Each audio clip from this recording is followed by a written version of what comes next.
Hello, is it a cabbage or Echeveria? In the thumbnail, you will find out at the end of the video, unless obviously you've already guessed that. So in this video I'm going to show you my frillies, or a bit different shaped leafed echeverias, and also at the end of the video there will be an overview of my collection of echeverias and alike plants. So here we've got the first one, and as you can see it's blooming, and it's typical bloom on a long flower stalk. And this Echeveria Thriller Pearl is one of the biggest in my collection. Look at those fleshy big leaves with which are strangely shaped. Isn't she a beauty? And farina is really visible, as you can see, and you need to be careful because if you remove it or touch it with your fingers, then it will leave unsightly stains. And Echeverias, so-called frillies, so I think it's just like a colloquial name for them. The technical term, which was explained to me by the seller, is gibiflora, which means any large-leafed plants or the plants with those ruffled leaves, as you can see. They grow fast and they prefer good watering once obviously they've got established root system. So the soil mix should be really free draining. I use my usual potting mix of grit, Johnson's No. 2, pumice and perlite. So here, as you can see, Madiba, really old looking, almost like octopus in my mind, Echeveria. Again, I'm touching like that just to show you that it's well hydrated. So this is one of the ways you can see, and the leaves are not wrinkled. Another one here, we've got Neon Breaker. It's still in its supplier's or nursery soil, because I didn't want to repot once it's flowering. And as you can see, the margin of the leaves, it's pinkish. It's really lovely. Now here we've got two Echeverias topsy-turvy. The first one is bigger, again one of the biggest in my collection. So you can see the leaves are inside out almost, again very fleshy, and this one is in flower. And the other one is smaller, but there are plenty of small rosettes. So you will find that some of them grow on a bigger stem, and some Echeverias, they are lower growing.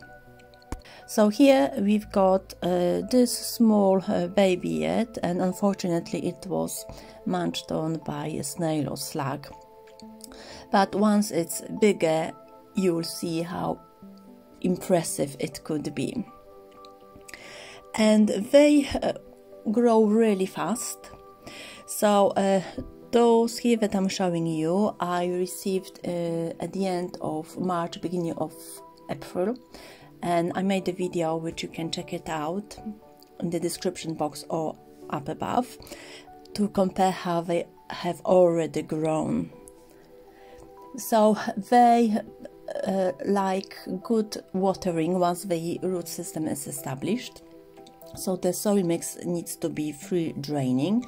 I use my own mix of Johnson's No. 2, perlite, pumice and grit.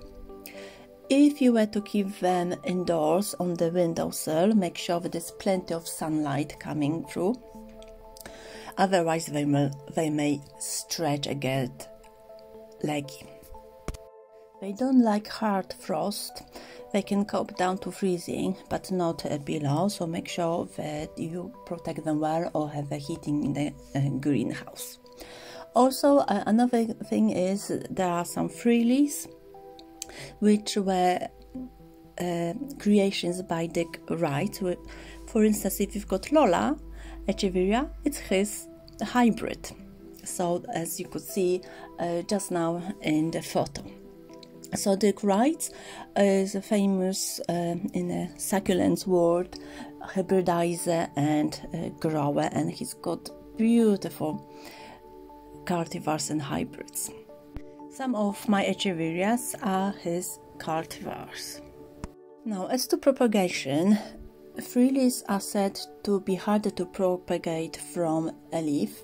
It may take longer than usual and may not also be successful. So the easiest way to propagate is to behead them, once obviously they are of proper size, and then you can behead it rosette, put in the soil and wait for it to root, and spray with water maybe once a week just to help them establish roots.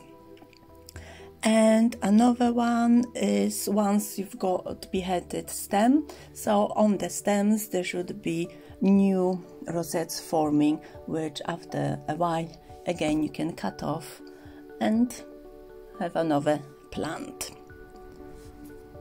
And this one has got really like a splashes of red on the green leaves, so it looks really nice. And the name is quite funny, Kissing. I always think how people come up with the names for the plants or new plants. So if, for instance, if you were a grower and hybridizer, how would you call your new creation? Let me know in the comments box. And here it's a mistake, it should be Dorothy, Echeveria Dorothy, not Dorothy. So I've already corrected that.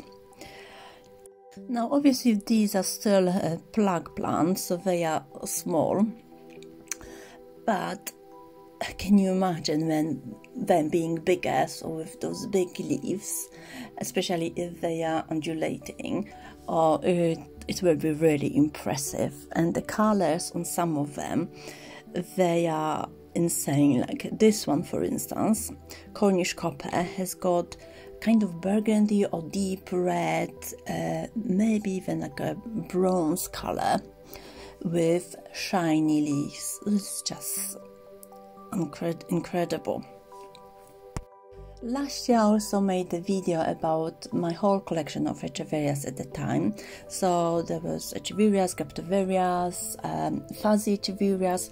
So I will put links either above or in the description box if you want to check my collection, what it's new, what has changed. And these are one of my latest additions. So again, they were plug plants, but a bit big, as you could already see when I put my hand just for comparison. Also, I'm waiting for another parcel to arrive with more frillies and also bumpy echeverias.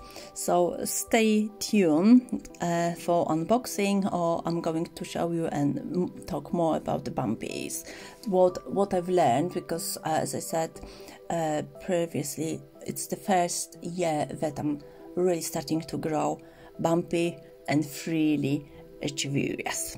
So if you want to be updated, subscribe to my channel. If you haven't done so yet, click the notification button, which will let you know when the new video is uploaded. And also, if you like my frillies, give me a thumb up and comment below which ones are in your collection, which ones you really like from what I've shown you. I would also like to get Echeveria Valentine. I've seen photos on Google. Oh my god, what a stunner it could be. So I'm on the lookout for that one.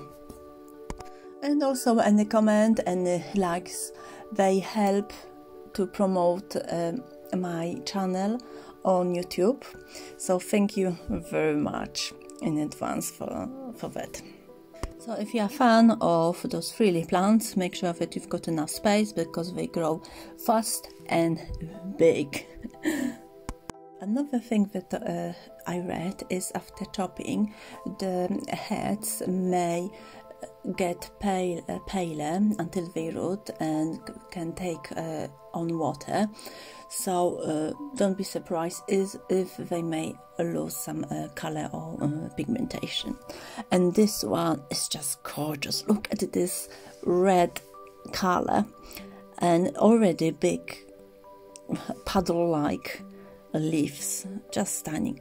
And the next one is just Echeveria lilac spoons, but I included here because of its a strange, in my opinion, looking leaves, quite long, like finger like almost leaves, and it's in a bloom.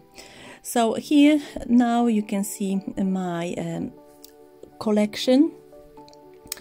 They are all kept in greenhouse. I put them out a bit outside, but it kept raining and raining on days on ends. So in the end I put them back in the greenhouse, because I think this, as much as soil is free draining, it may take as much to some limit.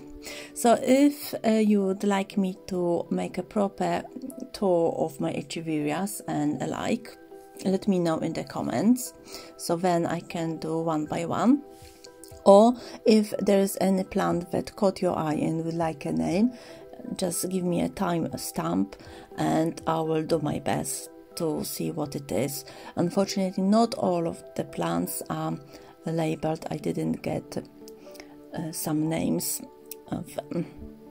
And here, there you could see my propagation station. So quite a few have already got pups, or at least roots of those leaves, and I spray them more or less weekly, so they get more energy, not only from the leaf mother, but also they can root quicker. And to answer the first question, what's in the thumbnail, it's a cabbage, of course. It's not echeveria.